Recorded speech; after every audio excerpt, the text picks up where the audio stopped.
Lions Rock Productions. This is Jay This Moore. is Greg Proops. This is Jordan Harbinger. This is Dexter from The Offspring. This is Nathan This is East. Sebastian Younger. This is Rick Marotta. This is Stuart Copeland. This is Mick Gillette. This is Andy Summers. Hey, this is Skunk Baxter. This is Gabby Reese. This is Rob Bell. Hey, this is John Leon Guerrero. Hey, and this is Pete A. Turner. Hey, this is John Murray. You are watching the Break It Down Show. And now, the Break It Down Show with John Leon Guerrero and Pete A. Turner.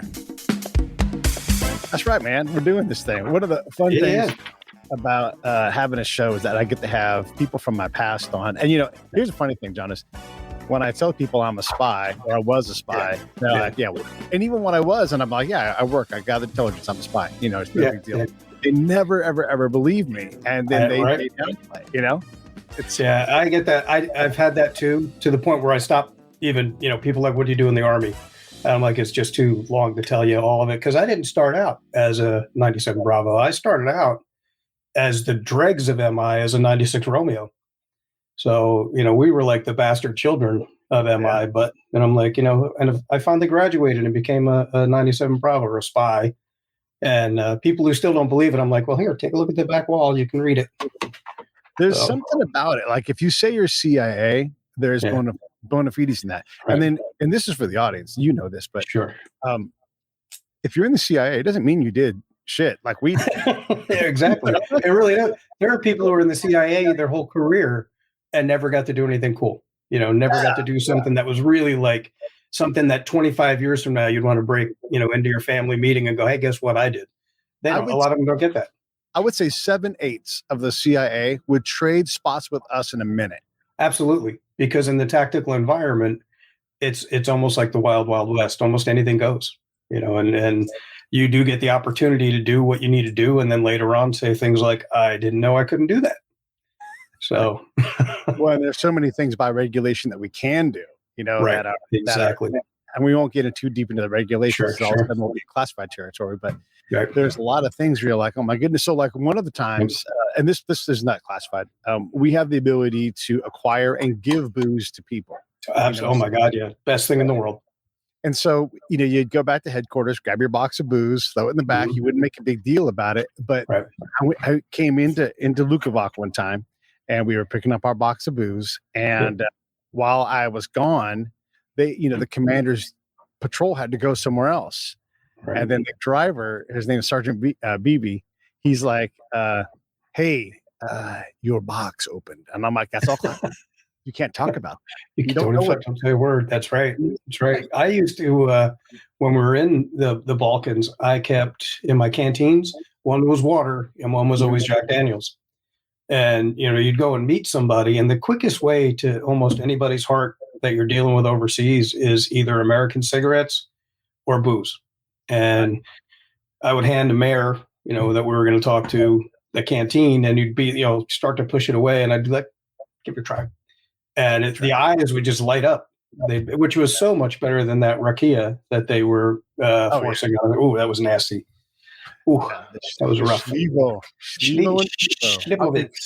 a shot of yeah. You just went over my entire knowledge of the Serbo-Croat language. That was it. I could order a beer with the best of them in Bosnia. Yeah. Okay, so let's talk about this, because when we deployed, I would say that we opened a new era of how tactical human happens. You know, absolutely. Like what it takes to do that. Because before that, it was really Cold War focused, you know, and there wasn't enough time to really do it during Desert Storm and Desert Shield. I mean, yes, there was collection going on, but not like what we were doing. No. We were doing more of a, you know, kind of a stand in place and really trying to run around and figure out the personalities, the key players. It was very different. And I remember we were force fed the guise of force protection, which, you know, there's still not a good definition of what that actually is. And it was tough to get some of the commanders that we supported. It was tough to get them on board to understand, I'm leaving this perimeter and it's just me and my 3 guys. That's it. Yeah. And they were like, you're what? And they finally, you know, I was like, listen, you tell me what you need to know from the locals and I'll get it for you, but you got to let me do my thing. Yeah. And it was a very new and it was a great dynamic. It was something that obviously, there are guys who were in other conflicts who did similar things, but they were illegal when they did them in other conflicts. And for us, it was very different. And honestly, it made me probably a much better agent than I ever would have been had I not deployed. Yeah. I mean, one of the things I try to explain to people is when you're on a team, a CI team or a tactical human team, all you do is work. So you have to do all of your maintenance of the team, making nice with the local command and the local NCO. So someone's always and you can't have anybody screw that up. The 4 people, all 4 of them have to be on the same page. Absolutely And right. Yeah. There's not enough of you as the team NCO or the team chief or whoever. There's not enough of you guys to go around to all that. So you have to maintain the team's ability to live and operate on the camp and get off the camp. And that takes constant maintenance. And then you have to do pre-planning for whatever mission you're going to do. Exactly. You got to go on the mission, which might take 10 hours. You never know. Might take 2, might take 10, whatever it takes. Absolutely. And then you got to come back and then produce reports. Right. That was the one thing that I think failed a lot of people, is that it didn't matter if it was 3 a.m. You got to write that report before you go to bed. You can't let any of what's in your brain have that rust factor the next day if you're trying to recapture it. So it was rough. I don't think in Bosnia, I don't think I slept more than maybe 4 hours ever in any, sustained sleep pattern. It was just crazy. When you look at the jobs you can do in the military, ours is man for man, woman for woman, whatever, is one of the hardest in terms of how much stuff you have to accomplish. Mm-hmm. And go outside the wire. And go outside the wire. That's the thing. So once you're outside, inside the wire, you're doing all that maintenance with, making sure that whatever commander you're supporting understands, I'm here, I'm eating your food, I'm using your electricity, but you don't own me, which was such a hard one to build. And then on top of all of that, inside the wire, once you go outside the wire, if you need help, it's going to be more than a few minutes away. It's going to be quite a while, because they're not going to roll out of the wire with anything less than a 4-vehicle element. And by the time they get that quick reaction force together, things can go south quick. So it was interesting. It was a lot of fun. Probably my favorite time in my career. Well, I want to spend some time outside the wire, but first I want to talk about this inside, because you're right. The commander, and when you say commander, really it's commanders, right? Because exactly right. Our parent unit that we actually belong to, and we have to serve them as well. They're a client. Right. And then you might have other commanders. So just illustrating this, we had Miss Smith. She's been on the show before, but we've been out all day and we had drank and everything. And it sounds like that's fun. And it is. It's a riot. We had a great time. But it also, you have to come back and write a report, and you're hammered, Yeah, that's the worst. You're working through it, and and it just takes a long time. And we had been at it for days on end. And so she's like, you and Greg chill out tomorrow, relax, and then we'll just work a late day, like a swing shift day. And so we were sitting outside in the sun, kind of like Hawkeye and BJ. We had a couple cocktails, no one knows, but that was our time to relax and to recoup, because we needed to. And the chemical unit that had no job except for driving around and doing patrols, they saw us there and they got pissed. So they brought it up in the command, in like the daily command briefing at the end of the day, how we were laying there, and if the E4s are laying around, they should be helping out with guard duty. And doesn't work that way. Yeah. And so, and Miss Smith had done a great job in fighting for us, keep us off details, because if we were gone, the team is non-operational, Right. So Exactly. Side, we couldn't do it. And this is what goes to what you're talking about. Like, we cannot do guard duty. We cannot fill sandbags. Nope. It's not our job. We might have to investigate these guys. So exactly. You can't rub elbows with the inside the wire soldiers. You care about them because it's your base camp, more or less.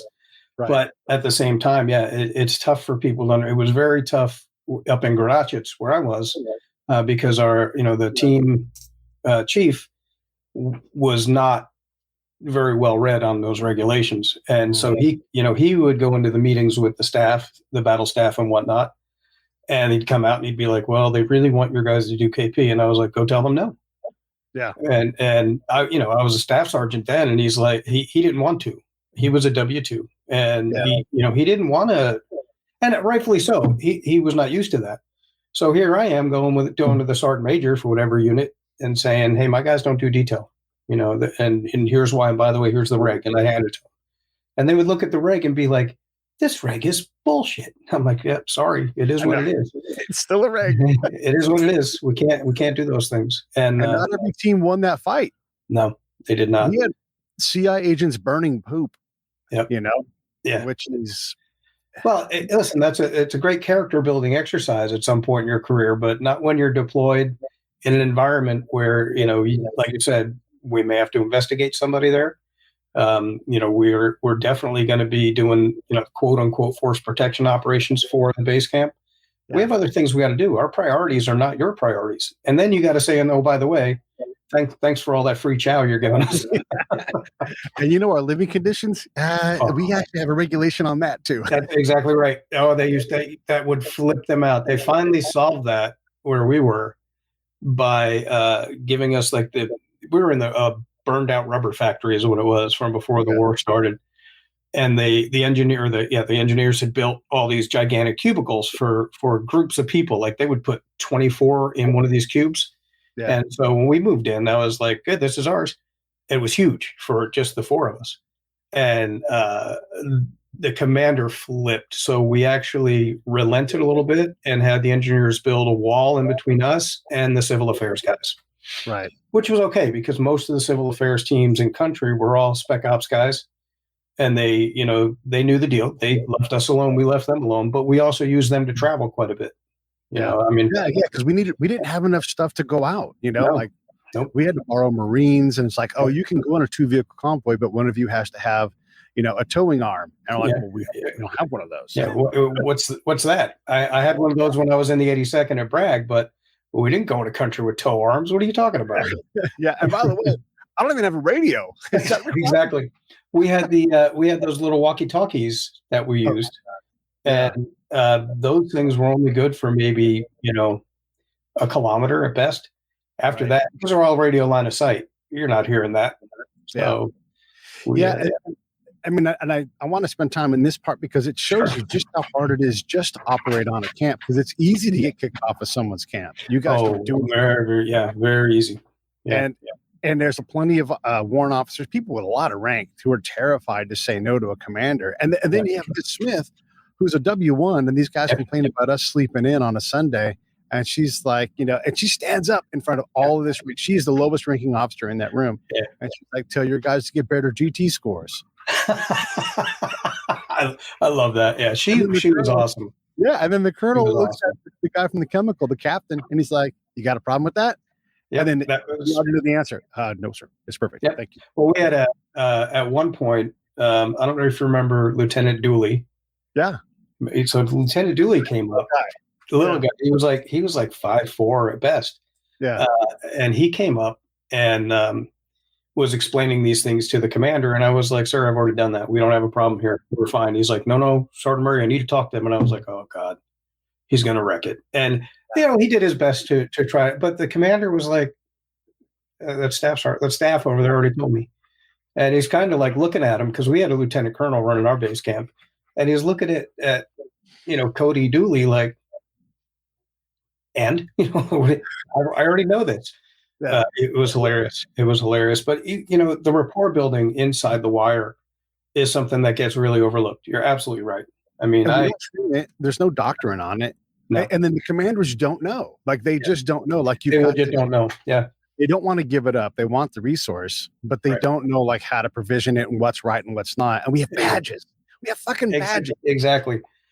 That's what got, we had, I went to only a handful of the command and staff meetings because I was like, listen, anything that I have to tell your S2 or your G2, I'm not going to say it in an open command and staff meeting. We're going to talk about it off camera somewhere, because it's not for everybody to know.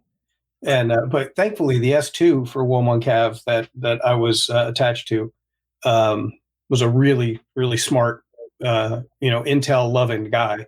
And we had our PIR from 165th, which was the overarching entire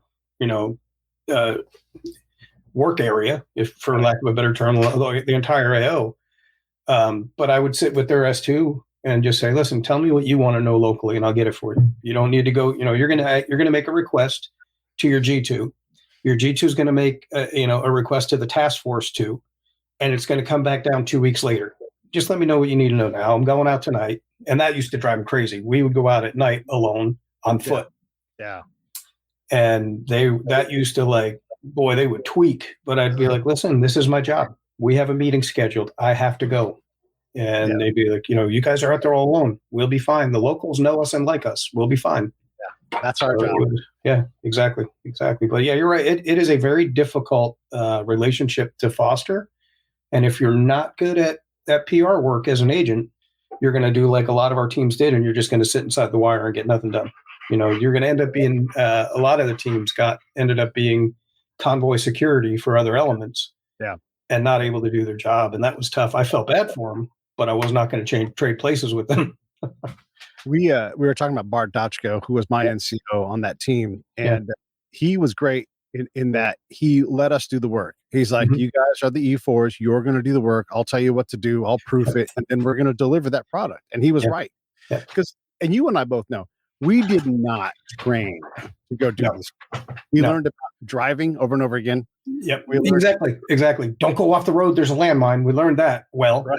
Yeah. It's snow. If it's foggy, poke your head out the window. That's right. Right. But we didn't work on barely at all, like role playing and having we had done a lot of that sort of in a vacuum. We had done it for pre-deployment stuff, but we weren't really ready for the job at all. No. It was definitely learn off the cuff, learn as you go.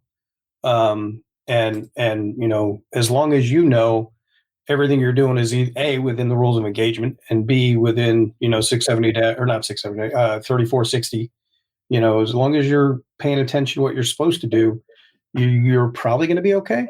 Right. But it was a tough existence. I was lucky. I was actually working with all 3 former warring factions, the Bosnian Muslims, Bosnian Serbs, and the Croats, which was amazing. But towards the end, when we had that little, that time of mission creep, I became very cynical. I was like, I've really had enough of this. It's time for me to go. Well, it is. It's hard to maintain the op tempo. For us, it slowed down in our area. We had it wired pretty tight. Whatever risk was going through, we weren't going to find it, even if it was there. Right. Exactly. But the day-to-day going outside the wire stuff and not being trained up on how to do that, and really, honestly, not being properly provisioned. I mean, you remember we were switching over to 9mm only. Right. We were in the middle of that. And so we would go out on patrol, and there'd be 2 M16s, and there'd be 2 9mm. Yeah, same with us. And I used to think, because the team chief had a 9mm, I had a 9mm, and then Tom Gage, Mike Moore had M16s. And I'm thinking to myself, going back to my days at Bragg, I'm thinking to myself, if it hits the fan, we are so screwed. Yeah, we cannot. The best we can do is fire some shots and run like hell. Yeah. And this is something I've come to realize even more as I've gotten older. It's just how exposed we were. We drove up. We found an army camp, like a legitimate army camp, but you don't know. You don't know. Yeah, true. And so we drive up to it, and Bart's like, it's not my meeting, and so he's like, Pete, you stay with the vehicle, keep it running, and I want you to write down, remember patches, people, count, figure everything you can. And I'm sitting there, and we're in a valley. We're at the bottom of the valley, and I'm like, "That's the worst. That is the worst." That was our entire base camp in Gratchitz. Yeah, it was like a bowl. Yeah.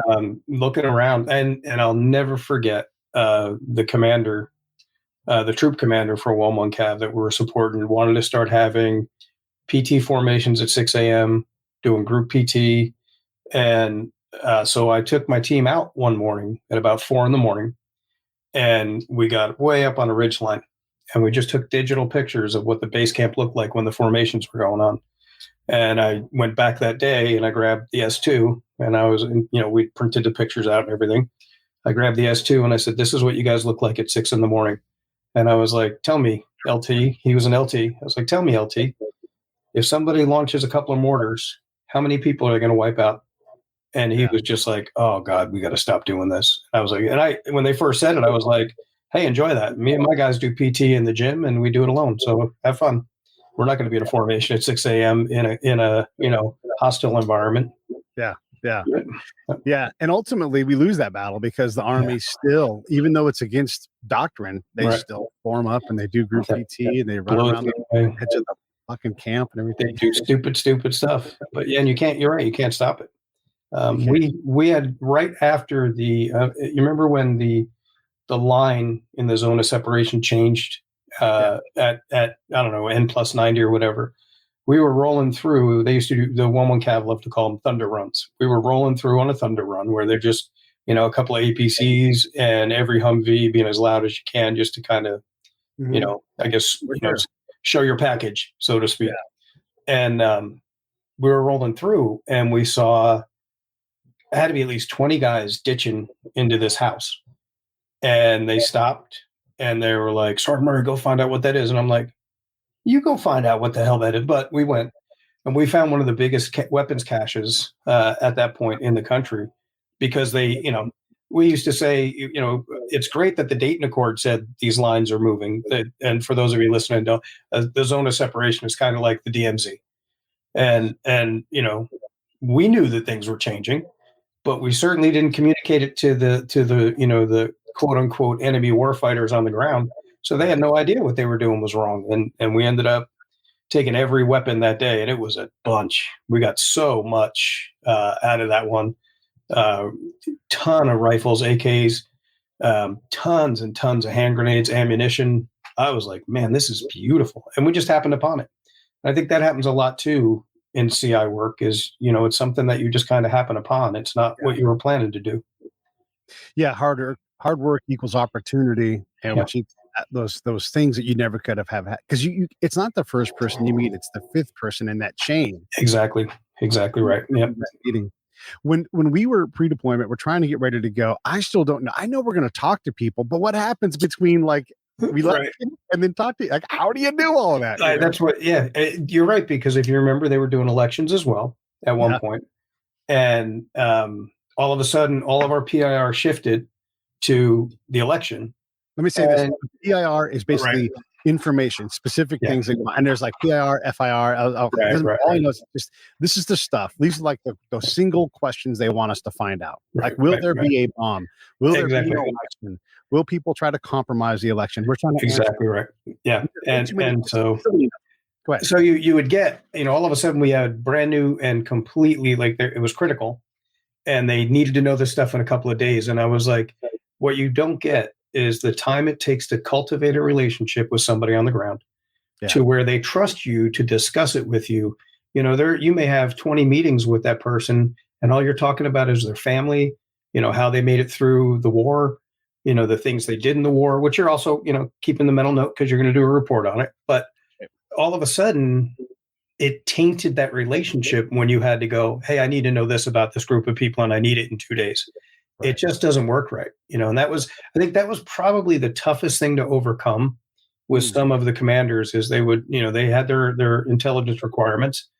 And if they didn't jive with, ours from our parent unit, we would, I'll do the best I can, but that's not what I'm going after this week or this month or this quarter. I'm going after something different. And it became a huge bone of contention. And as it turned out, the elections went fine. Yeah. But it was tough to try to gather any intel on them when you're just kind of know that going in. We didn't know any of this going in. And one of the things that go ahead. No, I think what I was going to say is I think we would have been far better suited if they trained us on the Dayton Accord and the expectations of the Dayton Accord, which, all of us, all we knew is, okay, they signed this peace treaty and now we're going to go in. And it was the first mission really for the military of peace enforcement rather than peacekeeping. Yeah. Totally different thing. And so it was, you had to be, you put on so many different hats trying to maintain all that. Yeah. One of the things too, when you write a report, a lot of teams, and I think it's the standard, at least it was, like to write down which PIR you were answering. And I talked to Bart and I'm like, let's not do that. Let's just not spend time figuring out I don't want to encode it. We get to go to the field. That's our job. You guys want to encode something? Here's the report. You got exactly.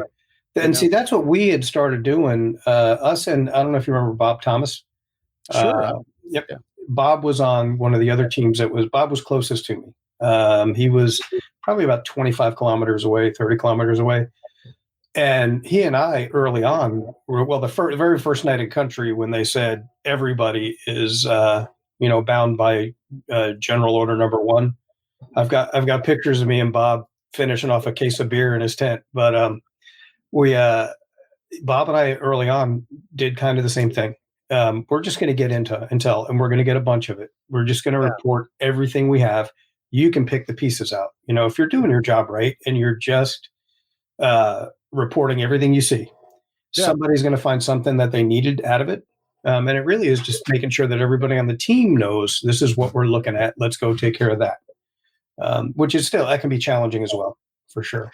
One of the things too, when you write those reports, is that someone else, well, look at this. Look what just happened. Who is it? That must be Captain Earth. My goodness. Oh my gosh, what did I miss? Catch me up. Well, we just told on everything that you told us to do that was illegal. That's all. Oh, that's right. That's right. It was Paul Morwood that was the good captain. I knew John Murray was coming on. I was like, I better get on there to make sure he doesn't say something crazy. We're saving that for the second half. Oh, right. Okay.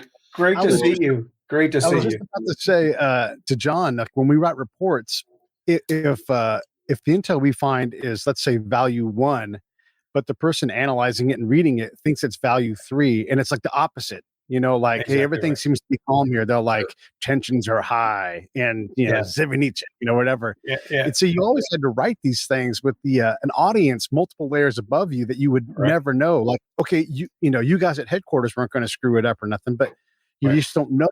One line is going to get pulled out from a whole entire, report.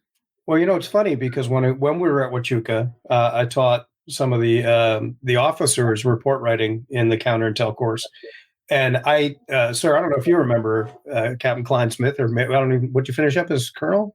Major. Okay. I was a 96 Romeo before I was an intel guy. And I used to tell all these, and it was funny because some of these lieutenants ended up, one of them was my commander at Fort Gordon. And I was like, listen, if you write your report so any 96 Romeo can read it and understand it, it's a good report. If you get too much more into the weeds and it's it's not rudimentary at its core value, really good, then you've lost your audience.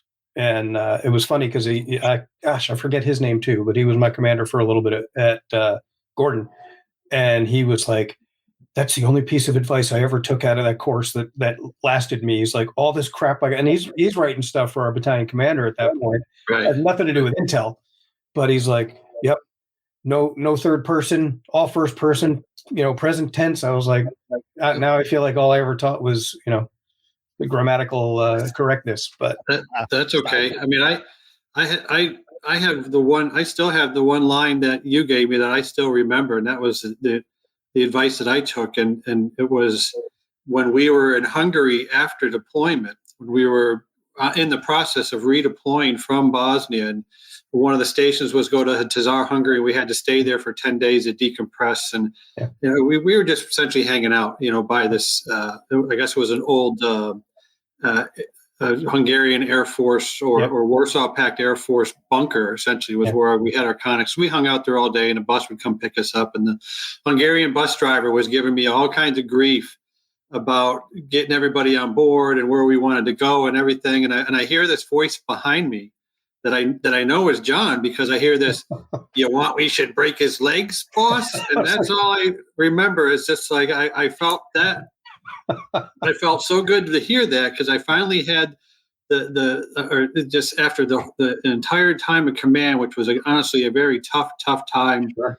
Is one of the hardest jobs I ever had, is finally having somebody that was willing to break somebody's legs for me. Amen. That I knew right then. I was like, all right, I did something right. Yep, it was. I use that a lot. You want to break his knees? Yeah, I was so tempted to just say, I'm going to get off early, and you guys do whatever you need to do. Oh my good, that is one of my perennial one-liners. I use it now in the. I'm a director in a healthcare company. And, okay. It's a very the other employees and contractors, we have to be very PC. But every once in a while, I'm like, to my boss, who's actually, I've known her since high school. We've been friends for the longest time. And I'll say in our meetings, I should break their knees? And she's like, not yet, not yet. That's perfect. Perfect. And John, I actually met you in 1995 before I even came to the 165th. And while you guys were in Grafenwehr doing your validation exercise. Yep. Beforehand, I was one of the observer controllers that had to go to 1st Brigade, 1st Armored Division TOC. Right. And I was totally taken aback. I walked through into the motor pool and I saw a guy with the 165th or the 205th patch on, right, but he's guarding a motor pool. And I was like, you got to be kidding me. There's a counterintelligence agent guarding a motor pool. That's the mentality of how these guys are approaching this real world deployment. Perfectly put. And I spent some time talking with you, whatever. You had no idea who I was, but I remember. I was like, okay, I'm going to remember this guy because he's a totally squared away, but a totally wasted asset, just sitting there, freezing in December. Get ready to deploy. Yeah, it was absolutely ridiculous. I will never forget that. I do remember meeting you then, and I'm sure that I had some very choice invectives for the whole situation. But it blew me away, and we had to, what you just touched on. Pete and I were already talking about it. It was such a difficult dance to get commanders to understand we aren't just warm meat in a flesh casing. We've got a little bit of gray matter between the ears, and we're gonna. I remember telling one company commander, my team can either make you look amazing, or we can make you look really bad. And the choice is yours. We'll go out and do everything you need us to do. And I was telling Pete, we would always give whoever we were with, whatever. I was with 1-1 Cav in Kardachits, we would satisfy their PIR along with our own, and give them that intel. And it was just such a tough dance to maintain. You were really managing a lot of different personalities, and it's when I was an instructor at Huachuca for the 97 Bravos and the Intelligence and Combating Terrorism course. That was one of the things that I hammered on these guys all the time is, listen, it's not about snooping and being a spy. A lot of this is relationship management. And if you don't learn how to do that up front, you're never going to get off the base camp. So it was interesting, very interesting stuff. So the speed as well too, right? That's the other thing I learned is if you take 2 days to write a report, it's over. Exactly. It's perishable. And honestly, Pete, that's one of the things when I was teaching the officers at Huachuca, I would tell them the best intel gathered. If if you don't report it correctly and timely, it's wasted. You wasted a ton of assets on something that has already perished, and it's no longer actionable. Yeah. Let's talk a little bit about when we do leave camp. So like you were saying before, you guys would walk off. There was in our little cluster, there was a 2-vehicle exemption, which was not meant for operations. It was meant for A to B transportation, but we needed that. Yep. We didn't have 4 vehicles. Well, exactly. That's what they didn't understand when they took us in. We're here, we're in your wire, but I need more from you than I'm going to give you back. And that was tough. But yeah, we ended up a lot of our missions because a lot of the stuff came out of Gradachits and Modrica. So anybody that was leaving base camp that had a convoy going wherever we needed to go, we would tag along. So it was that in the mornings a lot. I'd have the Humvee fired up and I would just sit there and wait for somebody else leaving and be like, where are you going? And, wherever they said they were going, if we had stuff we had to do there, be like, great, we're coming with. So it was, that was tough.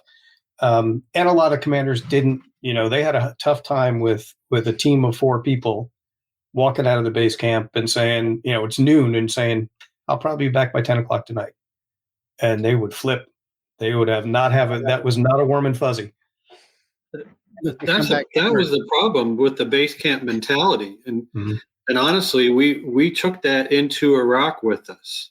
Mm-hmm. First, I wasn't part of the military then, but I could see the issues of bunkering, hunkering down, in the bunker mentality on the base camps. That it wasn't until where they had the surge of 2006 that started it. For the first several years, the watchword was, if you're going to be a successful commander there, you have to bring out everybody you brought in. That was the only measure of success. Not that you achieved the mission. Is that nothing bad happened, and so guess what happened? Lots of bad things. Exactly right. Yep. So that's, and I knew that because I was running the INSCOM training program where we were sending instructors out to teach DSIGs. We're sending them out to different base camps, and they just when they came back, they said, the amount of the incredible amount of restrictions to do anything on the base camp, and then to get off was next to impossible. To go from one to another, I was like, this is as bad as it was in the Balkans, and in the Balkans, it was the same thing. Yeah. Yeah, it was. I was very lucky in the area I was at. We had greased the skids enough that if we had to have a convoy, we would either take the PSYOPs or civil affairs guys with us. So that's that, and we'd have one Humvee from 11 Cav, which I always didn't. I never liked that because they always had a 50 cal on the mount on the vehicle, and I was like, I can't do my job when you roll into a town and you've got a guy sitting on that 50, and he's just swinging around and watching people. I get the tactical need for it. Very well. I mean, I was in the 82nd a long time. I understand that, but I got to be able to talk to people that aren't terrified. Yeah. So it was interesting, but we were lucky in the area I was doing with 11 Cav. We were able to get off base camp probably more than most of the teams in country. We had a lot of leeway, which thank goodness. Actually, I think one of the commanders there was hoping, God, I hope they just don't come back. So, but we kept coming back and we kept giving them intel. So this ability to get off the camp, it is rare. We were able to do it in part because Bart got us to do a vulnerability assessment, and no one had done that. Right. And then that became like our team product, and so we got shopped out. We went to all kinds of places. We went to, it must have been 10 different camps to go specific, not just in our cluster. Well, we got pushed out to some hilltop somewhere with a bunch of Delta Force guys on there, and they're like, "We don't know why you're here. Just draw a picture of the concertina and leave." And so we did our job, and we did that. But that also made us valuable to the command. We could say, "Hey, we have to go do this. We'll be gone for a week. Like, where are you going?" Like, well, we can't tell you. But if you look at Sarajevo, that's probably where we'll be, whatever. Exactly. Yeah. And so when he got us back, he's like, man, I got to keep these guys around. And so he fought even harder for us to keep us there. But we had to leave, and he got it. We had to leave the camp every day. What I want to ask you, John, is you get to a new area. We didn't know anything about these areas. Like, we had some overview of some history and everything.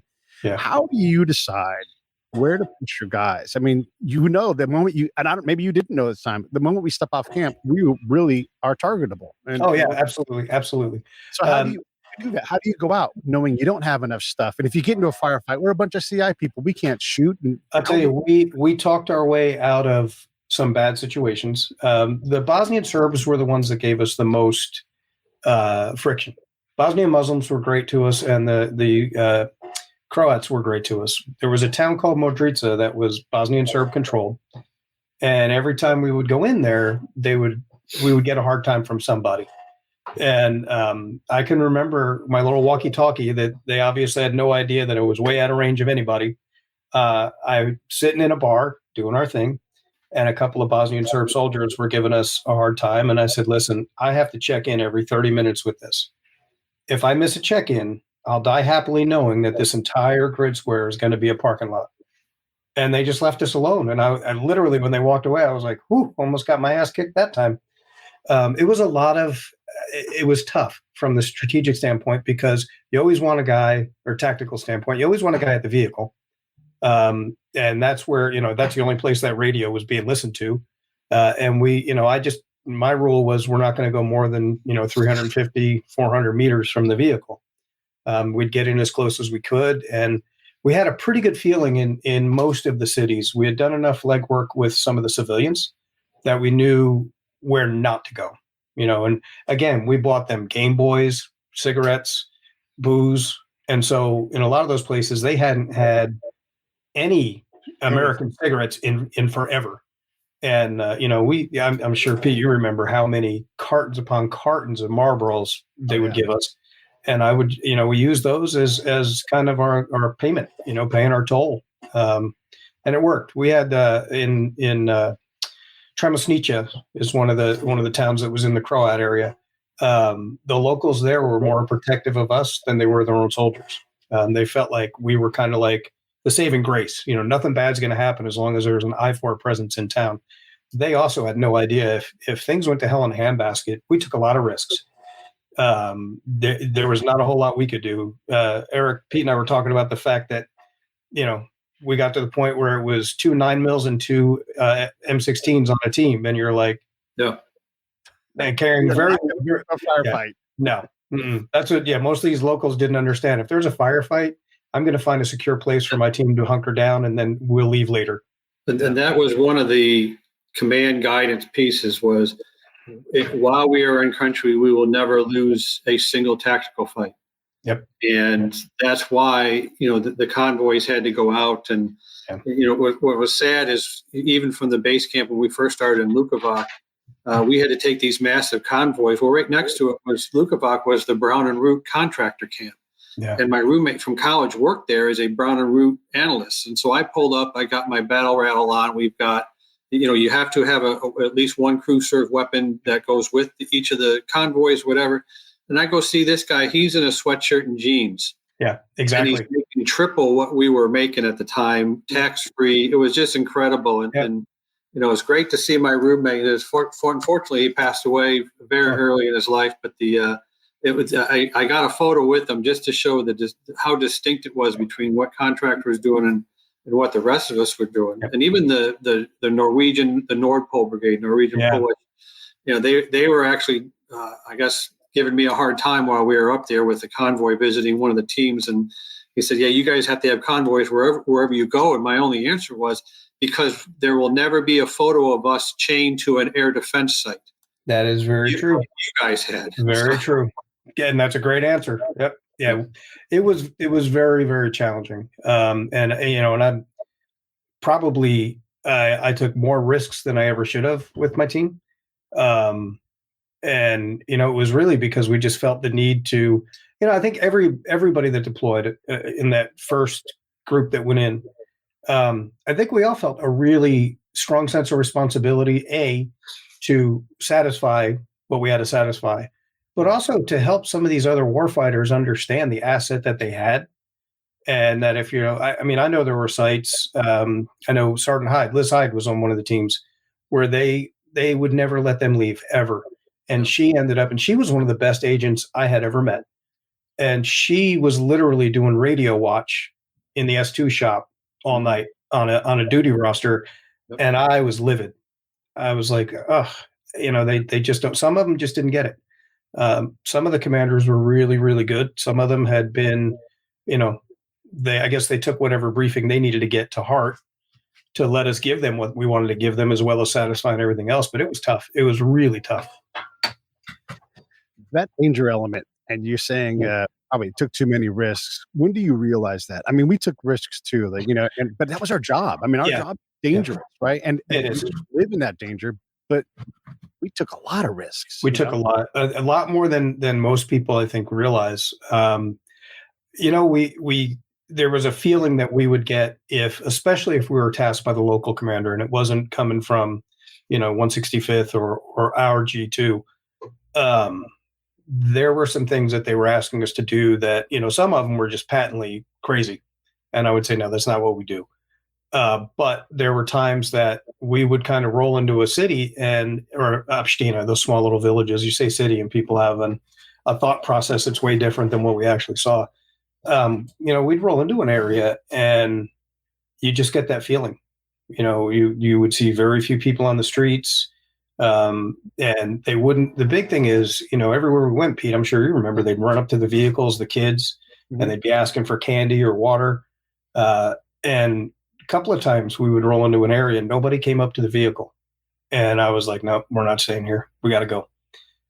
It was just that you get that hair on the back of your neck that's like, nah, this is bad news. So. And then you just get on the gas and get the hell out of there. And then, Tom Gage was my driver. And Tom it was funny, before we deployed, I think Tom had driven maybe 300 kilometers in his life in a Humvee. And I was like, well, you're about to earn your driver's badge, son, because you're driving the whole time. And he ended up being a really good driver, but there were times there'd be concertina wire across the road that was thrown there after we went by. And he'd be rolling up on it. He's like, what am I supposed to do? And I was like, gun it. It's a Humvee. Go right through that. If it tears stuff up, we got mechanics that'll fix it. Just keep going. There was a lot of risks, but there was a lot of reward too. We did things there that, when I'm not sure if you knew Eric, both Pete and I were at Huachuca together as instructors. Right. And there were things that we had done in country that were very, I remember, God, what was his name? I think, can't remember his name, but he was a CW2 at the schoolhouse. And when we got there, he was like, you can't say source ops, because what you guys did really wasn't source ops. And I kind of agree. I kind of agreed with him to an extent. I said, but it was effective. So maybe your version of what a source op is, we would write those reports, Pete, one-time source, multiple contact. Yeah. We kind of wrote the book on those small team ops in a way. If not wrote it, we certainly updated it. And, it became effective the way that we were doing things. It wouldn't work in every environment for sure. I mean, there's no way that you could operate that way in the Gulf or, anywhere in Afghanistan. You can't operate that way. But we were fortunate that we were able to operate that way in Bosnia.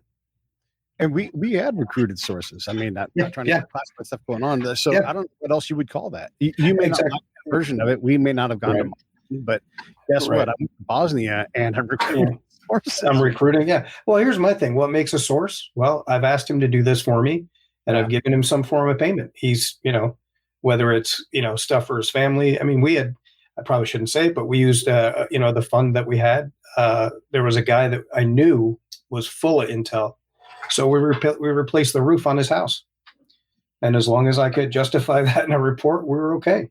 This is a thing I want to ask you about. I obviously don't want to talk about classified stuff, but I had no idea as a E4 who's never deployed anything about ICF or just incentives that we give to people.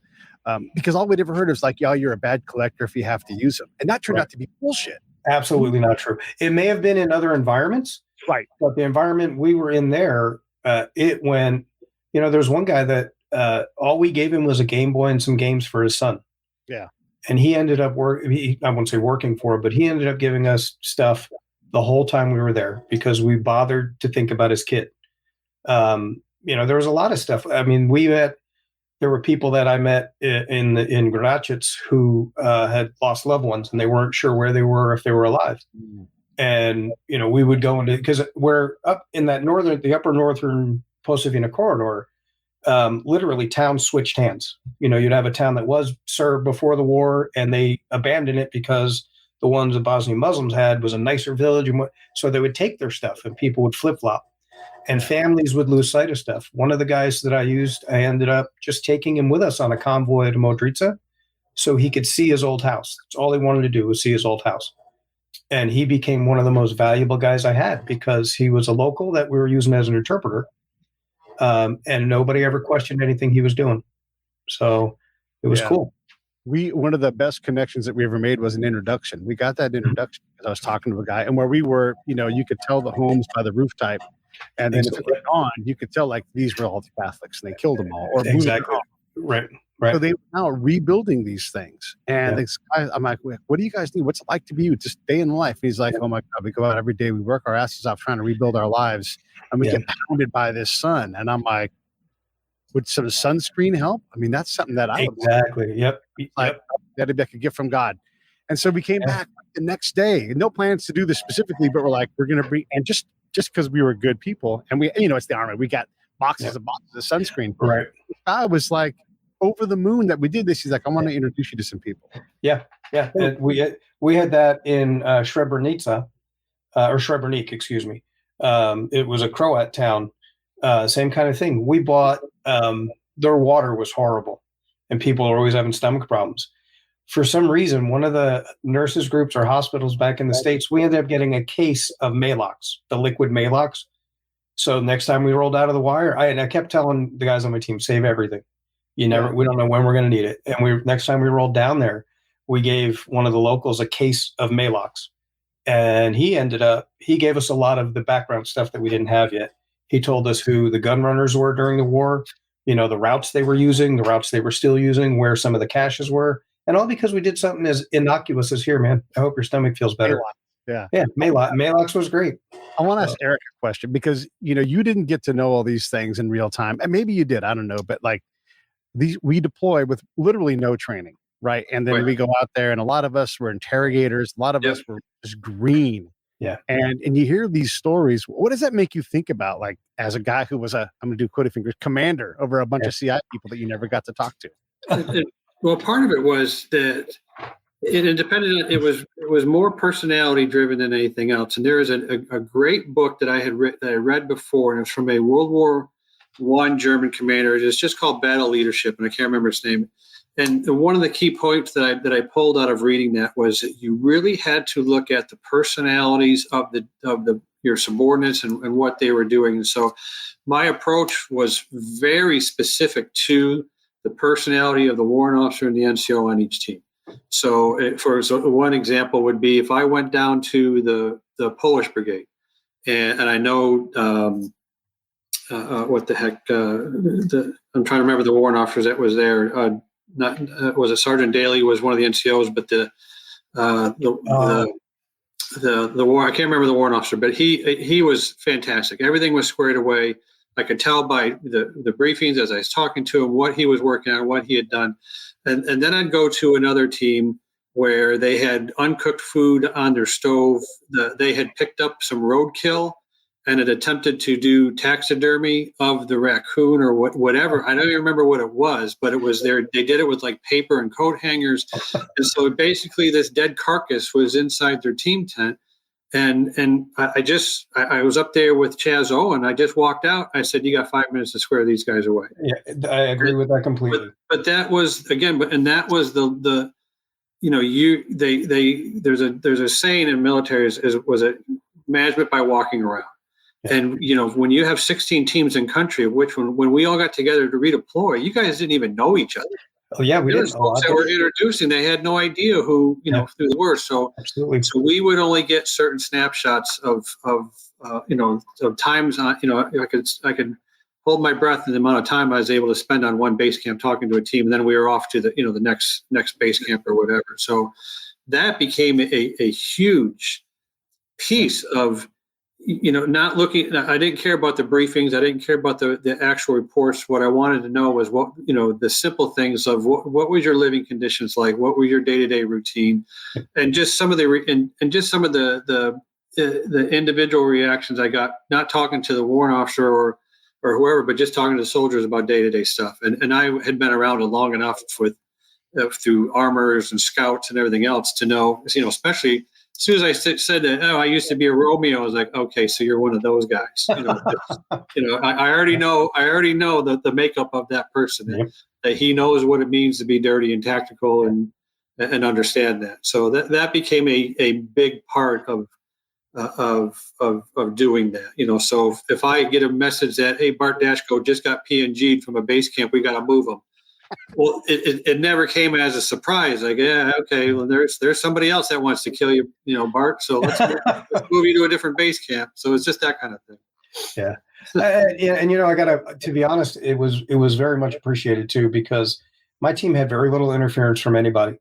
But I also made my guys get up at a certain time, during the week.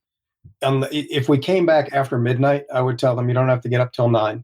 Because we still got to write our reports, and God knows sometimes that took 2 or 3 hours to get them right. But then, my guys, I kept them as much as I could in a routine, because that routine is what's going to save your ass when something does go south. Right. Just knowing that these are the things that I do normally. Like we actually found one of the Nordic brigades, or the Swedes actually. The Swedes had a range near us. That they had taken over a gigantic swath of land, and it was their range. They were qualifying every couple of weeks. So I kept taking my guys over there and fire weapons. So you have that, because you figure, in the U.S. Army, they go to the range. Normally you go to the range, and it's Germany especially. Yeah, twice a year. Twice a year is range week, and then you don't see your weapon again. Right. And those, I had a lot of tactical concerns, more than operational stuff. The tactical concerns I had for the way that some of the things went down were very off kilter. Mm-hmm. And, I was bound and determined that keep them in a routine and keep them to the point that they understand their value, and don't let anybody else on the base camp devalue what you are and who you are. Right. That's part, again, what you're fighting against the base mentality that automatically sets in. Yeah. So when I finally got all the warrant officers together, one of the things I said is like, look, we're going to have a diagnostic PT test when we get back to Germany as part of redeployment. But I said, but there is no such thing in the Army as a diagnostic weigh-in. That's right. A couple of them just went nuts. They're like, you got to be kidding me. So they were dying, to diet and change the routine near the end of the deployment because they knew it's like, no, that counts. And you can get thrown out of the military for failing your weight. But, that's the thing is if you don't look the part, you're not going to be the part. Yeah. And, we were very lucky that they left us alone for PT on the base camp I was on. All three, me, Mike, and Tom came back jacked, bigger than I've ever been. Yeah. We were in the gym constantly, and we were, a lot of treadmill, a lot of exercise bike. We even got to the point where we'd run around the base camp at like 11 o'clock at night when we knew nobody up in these hills was watching us. And we would do laps until we drove the Humvee around in a circle on the base camp till we knew what a mile was. And then, because I was telling them the same thing. And I think it was when Chaz put it out and then Paul Holzclaw and, he put it out to us as well. Listen, we're going to have PT tests when we get back. And I was like, great, we're ready. We're ready. Yeah. There were some who were not. That is very true. I think I know one of the words that you're talking about. Yeah, you do. I know you do. For sure. For sure. But we, go ahead. I'm sorry, Pete. I was going to say, one of the things about the deployment too is because the command culture was so bad before, and we really never got a chance to get to know, at least I didn't, because I redeployed it just ahead of you guys and then went to watch you. Yeah. So I think a lot of opportunities to really identify fantastic agents. And I'm going to put myself in this group. I mean, as an E4, I was supposed to be an impossible softball team for a bunch of CI people. Yep. I maxed on my PT test. I went and did NIME. I did all these things. I won every single board I sat in front of.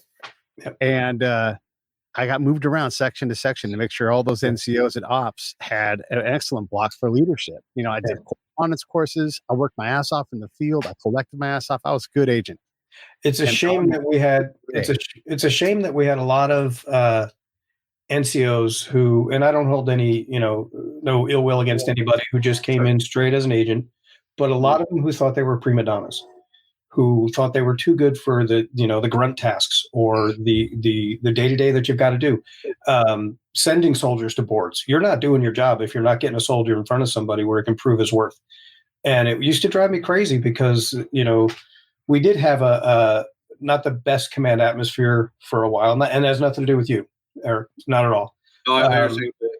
We had some challenges for sure, and I remember, I got to the 165th as an E5, made E6 there, but I can remember. In fact, there was one first sergeant there. I don't know if you weren't in country yet, sir, but I was an E5 promotable. And he and I clashed constantly. Pete, you know who this is. Yeah. And he told me to go burn. We had taken over a farmer's field when we first rolled into country, and he had an outhouse. So that was the latrine for everybody there. Right. And one day he got upset about something that was going on in the talk, and he was like, Sergeant Murray, I need you to go burn shit. And I was like, first of all, we have, tactical E2s and E3s out there that I was like, really? He was like, yeah, go do it. And Paul Holzclaw tried to step in, and I was like, no, Paul, don't worry about it. See, what he did, he failed to give me complete instructions. He just said, burn the shit. So I had Mike Moore go to the motor pool, get me a 5-gallon can of Mo gas and a 5-gallon can of regular gas. Mm-hmm. And I poured it into the toilet in the guy's outhouse. And I stood back and threw one of the lighters that we were given, threw a lighter in, and the whole thing, the roof blew off, the whole thing blew up. And he comes running out of the talk, and I'm just standing there watching it. And he's like, what the F did you do? I said, you told me to burn the shit. It's burnt. It was just, but there was that command, that leadership that we had at some points, which was just not in tune. I think when, and I know Eric, you'll agree with this, when somebody is so afraid of failure that they paralyze, mm-hmm. it becomes a toxic environment for the rest of the soldiers in that unit. You have to take your chances. You have to take calculated risks, but you also have to, got to have a backbone. And if there were some that didn't, and boy, bad NCOs would ruin the entire rest of the operation if they knew they could. Right. And it was a shame for a little while, but the engineers, I have a picture I'll have to share with you, Pete, when the CBs came up and built us a 4-hole shitter, and everybody on the base camp was like, hey, John, you need to go take the first dump in there. I was like, excellent. So I get stuff from people all the time about, oh, you're the guy that burnt down the. Yeah, that's me. Sorry. Yeah, or blew it up. Or blew it up. Yeah. Yeah. We did have a commander that had left. I won't talk about which one it was, but they had brought their command photo down with them from Germany into country. And when he gave up command, two of the NCOs, I was years later, I ran into somebody from the unit that I'd known, and he asked me, he goes, "Hey, so what did the soldiers think of this guy?" And I said, you want to know what they thought of him? I said, after he had left, they took his picture out of the frame, they cut his eyes out, they lit the photo on fire, danced around the flames, and then urinated on the photo to put it out. That's what they thought of him. But I don't know. But I didn't know him very well, so I can't comment. But just getting that image, and I had only been in the unit for a very short time. I couldn't believe the amount of animosity that was there, and I said, "This is totally unnecessary." Exactly. And there was a lot of other indicators of like everything that I learned about leadership. It was the wrong thing. And when I read Commander's Guidance, I won't talk about who that was either, but one of the things I saw in it was if it looks good, it will be good. And the emphasis was on everything had to look good. And I rewrote mine to say that if it is good, it will look good. Don't worry about it. Don't worry about it from that perspective. Yeah. And that was just, the kinds of leadership things that you can run into it. And that's exactly it. Oh yeah. That's the author, Adolf von Schell, that wrote Battle Leadership. Thanks for putting that up. Excellent little yellow pamphlet book. Just was, as a quick read. That was, one of those things that, you'll take leadership courses all day long, but when you really get down to it, you have to listen to the anecdotal pieces of folks that have done it before you. Sure, absolutely right. Even if they were on the wrong side. Here's a great question I've been wanting to ask someone who's a collector that I know and respect a lot, and that's you, John. So no, this is good. When someone's talking, you're an NCO, you're sitting back and your guys are working a guy, and they unlock that person and they start galloping, that source starts talking, and you can see that they've got it. Mm-hmm. What does that feel like? Like, what is that moment when you see it happening? Talk about that, because you and I, it's magic. Yeah. When it's your guys that you've trained and they're doing something that's different than they've ever done before, it's completely kind of new out of the box, and sitting there and watching them. And I'll tell you, Tom Gage and Mike Moore were two of the best. They were so good at just maintaining whatever they had to when they saw it was working with a source. It literally, I mean, I have kids, I have grandkids. It literally is almost that exhilarating feeling like they broke them. And that not only did they break them, now they're driving them. It was amazing. I literally, a lot of times, I love just sitting back and watching them do their thing. We would go to bars a lot because, early on, a lot of the PIR was centered around, soldiers, who's going to go back and fight, who's going to do this, who's going to do that. Are these units even still a unit? Have they disbanded? And, I was of the old school thought, if you want to talk to a soldier, find a soldier, or learn about a soldier, find a soldier, and they're in bars. And we would be at different parts of the bar. We always made sure we had eyes on each other. And the 1-1 Cap guys hated it because when we did roll out, they'd be sitting out there like, these guys are in a bar. And I could see when Mike or Tom were getting somebody, were breaking them down. And it was beautiful to watch. There were times that I would sit there with a beer, just looking at it. Eric, we didn't drink them. Right. Of course not. There were times I would sit there with a beer and I would just watch. That would be illegal. Like, well, I don't know. General Order Number 1 didn't apply to agents. So Exactly. It was amazing to see that, Pete. And I know you were one of those agents, or you wouldn't have been at the CIFSO course. It was amazing. That happened by dumb luck. Honestly, my assignment there kind of happened by dumb luck too. And I ate it up. Or I'll never forget when the branch manager said to me, right now there's a couple of slots for an instructor at Huachuca. And I was thinking to myself, because when I went to the 165th, I had just finished 8 years at Fort Bragg in the 82nd, almost 9 years. And I was like, you know what? Yeah, I'll take it. And it was probably one of the more fun. I mean, we had a blast at Huachuca. One of the more rewarding things I got to do was to be an instructor at Huachuca. It can be a career killer for a lot of folks that stay there too long. But I enjoyed it quite a bit. I've hammered you for a little over an hour with questions. Do you want to ask me anything? Oh gosh, wow! I should have prepped for this. Yeah, from the E4 standpoint. Yeah. When do you know? In your experience, when you had got to the 165th and boom, you're deploying. When did you know you had good NCO leadership? And I mean all the way up the chain to the first sergeant or sergeant major. When did you know you had a good chain, or how did you know you had a good chain or a bad one? What was your indicator? Never had it at the 165th. I only what I know now is that I never experienced any direct good leadership. I had to counsel Sergeant Uter, who was my boss. Oh God, I remember Sergeant Uter. And God bless Randy McPeak. I love the guy, but he had no ability to help me at all. I'd go to him all the time, like, "Hey, man, I can't work with these folks." So I never had it. I mean, I put myself in front of those boards. I prepped myself. I went around the battalion and found the guys that won the boards, and I got them coach me. I did those things. Yeah. And so. Because if I didn't, no one else was going to do it. I had terrible leadership. I mean, Sergeant Datchko was great he would be a great warrant, which he probably became a great warrant. But I was stationed with him as a warrant. He was interesting. He knows this stuff. He just is bad. Exactly. I mean, the book knowledge he had down pat. It was the interpersonal skills that were a little technically dicey. No one got punched in the face, but I'm not going to say anybody didn't get punched in the face on that team. Exactly. Yeah, it was tough. Yeah, so I never really had a reliable, and so I didn't trust command. I didn't trust NCOs above me. So when I went to Huachuca, I was really gun shy with that. And I don't say I had great leadership at Huachuca, but Nancy Richards, she grabbed me, she brought me over to CIFSO, and she was great. And I knew I could trust her, but it took some time because I had been used over and over again and lied to. It's tough. I'll say Paul Norwood's name. Paul Norwood lied to me, and he was a coward.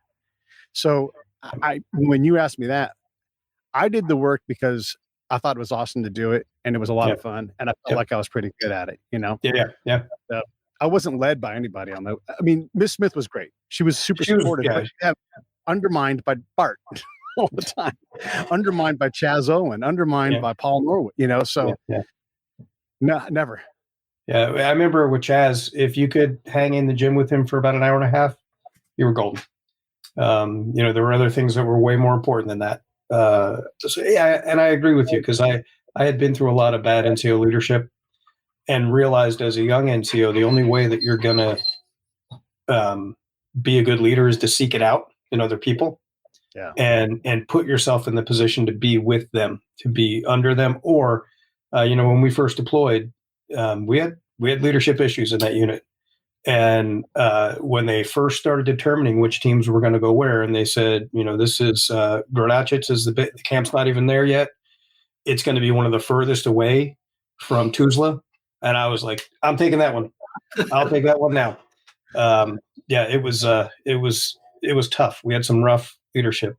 And honestly, I remember for me, when I got there as an E5, everything that I had been through as a leader in the 82nd, I took with me every minute of every day in the 165th because you couldn't, you just didn't have a whole lot of fallback. So I had some good warrants in the 165th. I was very lucky. Steve Pilkington was really good. JP Callahan, he knew his stuff. He wasn't tactical by any sense of the word, but he knew his stuff. If there was a CI question you needed answered, he knew it. He had it, and you could believe what he had to say. As long as it was a specific question and you stopped it there. So I had some good warrants there. But I know the one of the ones you're talking about, Eric, very well. I won't say his name, but he's the one that, you weren't in the unit yet. We were one of the rotations that we did to Hohenfels to prep for Bosnia. He just decided there were 4 CI teams there. He decided we're leaving before everybody else. We were supposed to convoy back with the whole main body that went 2:00 in the morning. He pulls us out and we leave. I'm at that point, I was an E5 still. And I was like, I am so far down the chain of command on this, where I'm not going to be the one in front of the flame. But that's the same warrant who I'm sure you had issues with as well. Well, that's actually from the story that I got about that was he was directed by his platoon leader when we actually had lieutenants not to leave, and don't leave today. Don't leave until tomorrow. Exactly right. 2 in the morning. He drove all night through a blizzard. Yep, through a blizzard in Germany, and he showed up at 6 a.m. in Darmstadt, turned the vehicles in. Yeah, and I remember again looking really at who all was there, and I was like, there were 2 E6s involved and an E7, and 3 warrants, and I was like, I'm so far down this chain, I'm not going to be the one, and I remember sitting there waiting to leave out and hearing him argue on the radio that we're leaving and we have permission to come back and we're leaving. We don't have to convoy with the main body. And I'm sitting there going, man, this is a career killer. You're about to roll it out and step on it with golf shoes. That was kind of part and parcel to some of the leadership that we had. That was crazy. John, I had 7 NCOs when I was at the 165th. That's my leadership right there. So that's unfortunate. It's really unfortunate. So I wish I had you in Wiesbaden. I really do. Oh, I wish I was there. I mean, I would have got along well, and I think you respect the fact that, like, if an E4 is doing all the things I'm doing and I've got a bad attitude, that's because I've got bad leadership. Absolutely right. The leadership doesn't start at E7 and above. Leadership if you're made a corporal. I was made a corporal when I was a brag. And then when I was in the 313th, at that point, I was the first corporal that they had in about 14 years. And I took that and ran with it. If you were an E4 specialist and I was the command corporal major, I was locking you up. If you're doing something wrong, you're doing something wrong. Doesn't matter who you are. Yeah. And I loved getting the opportunity in the 165th to get some really good specialists. But, Mike and Tom, both of them got out right at the end of their first tour. They got out. Yep. They weren't staying because of what they had seen in the overall command climate. And it took everything I could with Tom, especially. Tom Gage was a paratrooper. Well, he was a 5 jumper. And I was like, Tom, this is not what the rest of the Army's like, man. Get yourself to brag and you'll love it. You'll be doing your job. Now, Tom he still works for one of the 3-letter agencies in government, and he's doing great. He's got a really great career there. But yeah, we had some toxic, before toxic leadership was a moniker in the military, we were sure going through it. I think CI especially is just rife with it. There's just too many egos. When I was getting ready to get out, and it was really no doubt anymore, the commander finally, and I'm talking like 21 days before my time was up, finally calls up the office and like, hey, I'd like to have Pete come in and talk about re-enlistment. And then Chief's like, too late, he's leaving. Yeah. Actually, if you can't recognize talent when it's around you, if you can't lead it to the next spot, then you're not a leader. That's it. I don't want to get focused on that. Eric, what questions do you have for either of us before we wrap up? Oh, just Pete, you need to do a 165th show. That'd be awesome. I know you've had other folks. Brian Fuller's been on, Gene has been on. So bring all us knuckleheads on here together and see what problems we can cause. But and then John, I just sent you a PM through Facebook just to get in touch. Awesome. Just catch up. But excellent. Again, the 165th was in the time that I spent in the military. I only spent 13 years, got out as a major, but the 165th was the only intel unit I was in as intel officer. All the rest were combat armed. So it was a culture shock, as you were talking about. And again, it's like, but I learned more from that unit in terms of leadership than I learned anywhere else. And not because it was, things to admire and to emulate, but this, in a lot of cases, just this is how not to treat soldiers. This is how not to run meetings. This is how not to, carry yourself personally and expect to have respect, things like that. And that's the thing is, like, you learn more from the tough jobs. And I'll tell you that this and then the assignment I had afterwards, I had to write my own end of service award when I left the Army because the supervisor that I had, who was an intel guy, never got around to writing it. And I grabbed some infantry lieutenant colonel that was in the building that I worked in. He signed it. He says, okay, yeah, I guess I agree with all this. And I wrote my own award. That's the kind of, and it just, that's the validation of bad leadership. But again, you learn from that. And that's really, I guess, the best part. Yeah, I agree completely. Absolutely. In life, I think you learn more from your mistakes than your successes. I don't know how many times I've had somebody say, God, I can't believe, how can you work for this guy? Oh, I've had worse. Yes, This is not true. This is not. So I've had people say that to me. I've had people say that to me at jobs, and I've said, "Well, nobody's shooting at me." So I'm okay. I was going to say, Eric, my end of tour award in Darmstadt was awarded to me in the personnel office by an IFOR, and then my end of enlistment award was downgraded, and I already had the award. So I could tell you about the fiasco of leaving country of when we had to give out awards, and we finally got to the point where more guys kept coming down, and the first sergeant and I ended up having to write. We wrote an award for every single person in the unit except for ourselves. That's crazy. Because we couldn't see ourselves. I said, I can't see myself giving myself an award. I'm not doing that, or a medal or anything like that. So everybody ended up getting one except us two. Yeah. And I appreciate that, by the way. That's not enough. Very much. No. I mean, honestly, when I left the 165th, they wanted to give me a PCS award, and I was like, you're going to just write the same stuff I've already gotten awards for. Right. And they wanted to do it anyway, and I didn't get it until I was at Huachuca for about 6 months. And my company commander at Huachuca was like, "John, do you want to have a formation for this?" I was like, no, that's fine.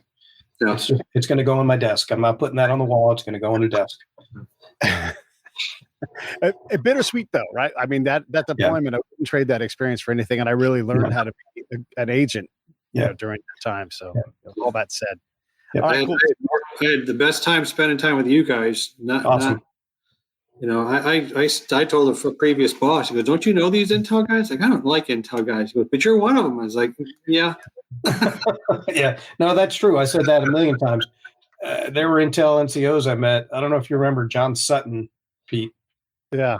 I remember him when we were going through some of the classes at the 165th, and I could not stand this guy. He just was one of those intel NCOs that first of all, he should have been put out on the heavy boy program long before I even got to the unit.